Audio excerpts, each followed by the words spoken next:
Hello guys, മാനിക്ക് എനിക്ക് ഉച്ചയ്ക്ക് കുറേ സാധനങ്ങളൊക്കെ മേടിച്ചുകൊണ്ട് വന്നായിരുന്നു കേട്ടോ. ഞാൻ പറഞ്ഞിട്ടുണ്ട് മാനിക്കൊക്കെ നോമ്പാകുമ്പോൾ ചെയ്യലൊന്നും, പക്ഷേ മാനിക്ക് അതേ ചെയ്യത്തുള്ളൂ. ഫുഡ് കഴിയെന്ന് പറഞ്ഞുകൊണ്ടിരിക്കും, അതുകൂടാതെ എനിക്ക് വാരിത്തരാനും നോക്കും. എനിക്കിതൊക്കെ ഭയങ്കര വിഷമമാണ് കേട്ടോ. എനിക്ക് വയ്യാത്തതുകൊണ്ട് മാനിക്ക് തന്നെ അവിടെ കൊണ്ട് മാറിയിരുത്തി മാനിക്ക് തന്നെ എല്ലാം ചെയ്യുവാണ് കേട്ടോ. എനിക്കിതൊക്കെ കാണുമ്പോൾ ഭയങ്കര വിഷമം. കാരണം എനിക്ക് വയ്യെങ്കിലും മാനിക്കൊക്കെ നോമ്പല്ലേ. പിന്നെ ഒരിടം വരെ അങ്ങ് പോകാനുണ്ടായിരുന്നു കേട്ടോ. അവിടുന്ന് പോയി വന്നപ്പോൾ എനിക്ക് ഫേവറേറ്റ് ആയിട്ടുള്ള അൽഫാം മേടിച്ചു തന്നു കേട്ടോ മാനിക്ക.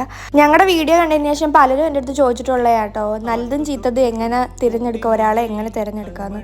നമ്മളിരിക്കുമ്പോൾ തന്നെ നമുക്കൊരു കുഴപ്പം ഇല്ലാത്തപ്പോൾ തന്നെ നമ്മൾ മരിക്കും അല്ലെങ്കിൽ നമുക്ക് എന്തെങ്കിലും പറ്റുമെന്ന് ഓർത്ത് പേടിച്ച് നമ്മുടെ അടുത്ത് വന്ന് കരയുന്ന ആൾക്കാരില്ലേ, അതിലൊരാളാട്ടോ മാനിക്ക. ഇത് എത്ര നാൾ നിൽക്കുമെന്നൊന്നും എനിക്കറിയത്തില്ല, പക്ഷേ എന്നെ സംബന്ധിച്ചിടത്തോളം മാനിക്കായ പോലെ ഞാൻ മാനിക്കായേ കണ്ടിട്ടുള്ളൂ. എന്ന് കരുതി വഴക്കിടത്തില്ല പിണങ്ങത്തില്ല എന്നൊന്നും അല്ല കേട്ടോ. എന്തിനാ കള്ളം പറയുന്നത്, നല്ലതായിട്ട് ഞങ്ങൾ വഴക്കിടും. വഴക്കിട്ട ശേഷം വന്ന് പറയുകയും ചെയ്യുന്നില്ല, അതെനിക്ക് പറ്റില്ല സി, അല്ലെങ്കിൽ ഞാൻ എന്തെടുക്കും അങ്ങനെയൊക്കെ കേട്ടോ. എന്നിട്ട് പിന്നെ ഞങ്ങൾ വീട്ടിൽ വന്ന് ദിക്കറൊക്കെ കുറേ ചൊല്ലി. 27-ാം രാവല്ലേ, നിങ്ങളുടെ 27-ാം രാവ് എങ്ങനെ ഉണ്ടെന്ന് പറയണേ. അപ്പോൾ അത്രേ ഉള്ളൂ, ടാറ്റാ.